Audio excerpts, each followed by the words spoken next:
Real মাদ্রিদের জন্য champions league জয় যেন নেশা হয়ে দাঁড়িয়েছে। ইতিহাস কিংবা ঐতিহ্য সব বিচারে এগিয়ে লস ব্লাঙ্কোস। ইউরোপীয় ক্লাব ফুটবলের শীর্ষ এই প্রতিযোগিতার অবিসাংবাদিত রাজা তারা। স্প্যানিশ ক্লাবটি এবার 15তম বারের মতো ট্রফি উঁচিয়ে ধরার অপেক্ষায়। হারানোর কিছুই নেই ডটমুন্ডের, আছে প্রাপ্তি। 11 বছর আগে যে ভেন্যুতে বায়ার্নের কাছে ফাইনালে হেরেছিল, সেখানেই দ্বিতীয় শিরোপা জয়ের আরও একটি সুযোগ জার্মান জায়ান্টদের। নিজেদের আন্ডারডগ মানলেও হাল ছাড়তে নারাজ ডটমুন্ড। এই দুই দলের লড়াইয়ের জন্য প্রস্তুত ঐতিহাসিক লন্ডনের ওয়েম্বলি। দুই দলের জন্য আবেগের এই ফাইনাল। রিয়ালের হয়ে শেষবারের জন্য মাঠে নামবে German sniper Toni Kroos. Los ব্লাঙ্কোসদের জার্সিতে শেষবারের জন্য মাঠে নামতে পারেন লুকা মদ্রিচ, নাচো। এই ম্যাচে ইনজুরিতে মিডফিল্ডার চুয়ামিনির সার্ভিস মিস করবে রিয়াল মাদ্রিদ। এছাড়া ভাইরাস জ্বরে আক্রান্ত গোলরক্ষক লুরিনের জায়গায় গোলবার সামলাবেন অভিজ্ঞ থিবো কর্তোয়া।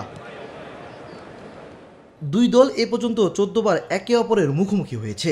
জয়ের পাল্লা অবশ্য ভারী লস ব্লাঙ্কোসদের। রিয়ালের 6 জয়ের বিপরীতে ডটমুন্ডের জয় কেবল 3টিতে। চ্যাম্পিয়ন্স লিগে 1997-98 মৌসুমে দুই দলের প্রথম সাক্ষাৎ হয়েছিল। সেমিফাইনালে সেই ম্যাচে বার্নাবুতে প্রথম ম্যাচে 2-0 জয় পেয়েছিল রিয়াল। ফিরতি লেগে ড্র করে আসরে জার্মান ক্লাবটিকে বিদায় করে রিয়াল মাদ্রিদ।